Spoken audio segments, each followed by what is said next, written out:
Hello students, this is our lecture number 6. I hope all of you are doing well. In the last 4 lectures we have covered till electric field due to a dipole, and we have studied two types, and we can say two positions where we calculated electric field due to a dipole. First was electric field at its axial position, and secondly we calculated the electric field at a point which is situated at equatorial line of the dipole. So now we will calculate electric field due to dipole at any general point. So here suppose you have a point P, which is this point P is not situated in the axial line as well as in equatorial line. Suppose this is at angle theta from it. We can make it like this, and this angle is theta.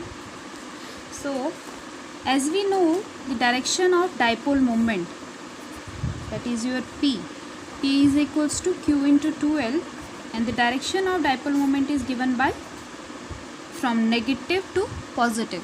So this is your dipole moment.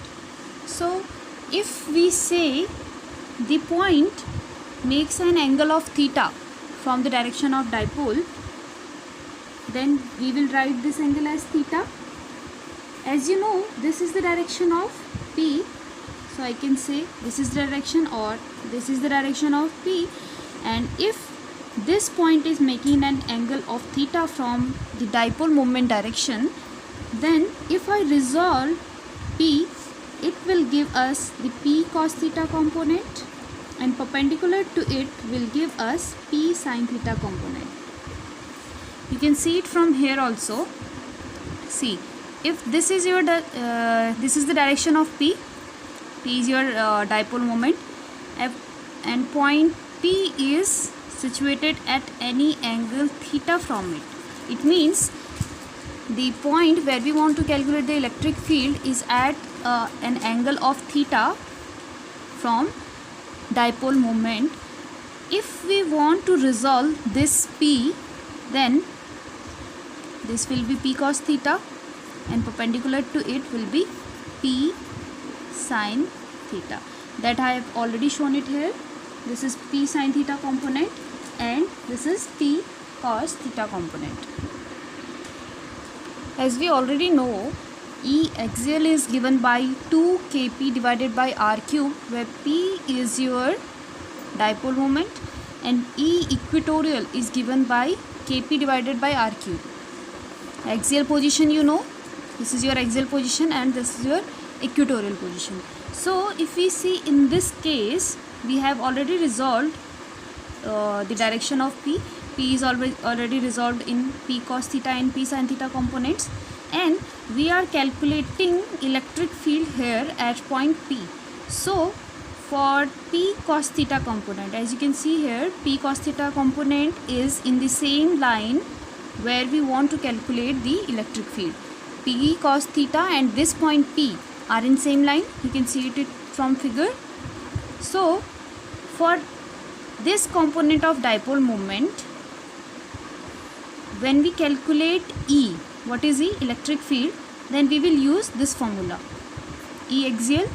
And for this component, as we have already resolved P as P cos theta and P sin theta, so when we want to calculate P cos theta, this point will be at axial point, and for this P sin theta component, this point is at equatorial line. So for this P sin theta, we will use E equatorial formula, and for P cos theta, we will use E axial.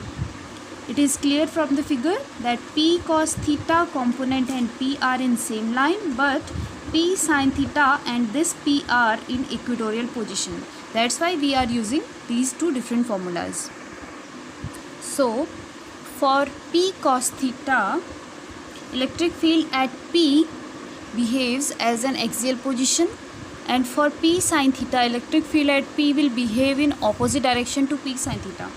You can recall it from last lecture that when we were calculating electric field in equatorial position, the direction of net electric field and dipole moment were opposite to each other. Means you can see it from this figure. the direction of P was this, and net electric field direction was in opposite direction. So for P cos theta, electric field direction will be in this direction as it is in axial position, and for P sin theta, the direction of electric field will be in opposite direction to that of the dipole moment. That is your P sin theta here. So it will be our E equatorial. These two directions you can recall it from last two lectures. For axial position, it is like this. In axial position, direction of P and direction of electric field are in same direction. But in the equatorial case, the direction of dipole moment and direction of electric field are opposite to each other. So for P sin theta, I have shown it like this, E equatorial, and this is for E axial. So now using the formula E axial is equals to 2kp r cube. As we know, the component of P, axial component of P is here P cos theta. So we will write 2kp cos theta here in the place of P and r cube. Suppose r is this distance of this point from middle point. Suppose this is your r. So we will write E axial as 2kp cos theta divided by r cube, and E equatorial will be given by this formula. In the place of P, we will write P sin theta here, because we have P sin theta in the place of P for equatorial. As we know, the resultant of two vectors is given by, if P is one vector and Q is another vector, then resultant of these two vectors is given by R is equals to P square plus Q square plus 2PQ cos theta. If theta is the angle between these two vectors, so here you can see the angle is 90 degree. So we can write R is equals to under root of P square plus Q square. As you can see, when we had our dipole like this, and this was the point P, E axial was in this direction and E equatorial was in this direction. You can see here angle between E axial and E equatorial is 90 degree. So E net is calculated as the under root of addition of the square of these two, that is E equatorial square plus E axial square.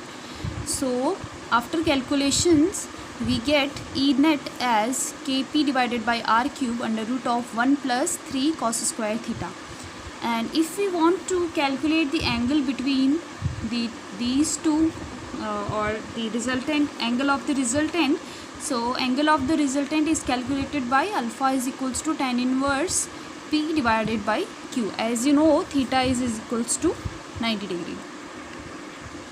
So here we can see E net is kp divided by r cube under root of 1 plus 3 cos square theta. To calculate the direction of resultant, that is resultant electric field, we can use the formula alpha is equals to tan inverse E equatorial by E axial. As we know, theta is equals to 90 degrees, so second term in the denominator cancels out.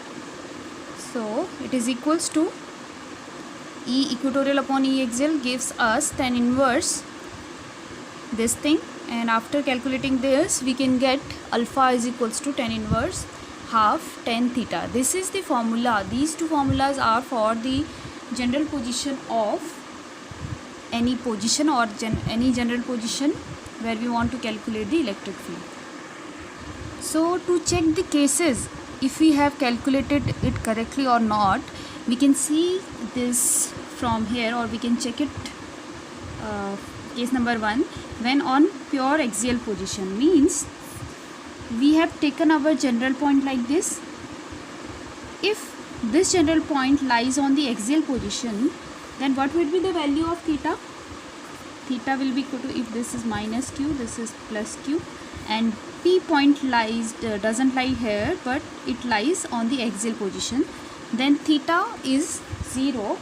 So from the formula of E net, E is equals to Pk divided by r cube under root of 1 plus 3 cos square theta.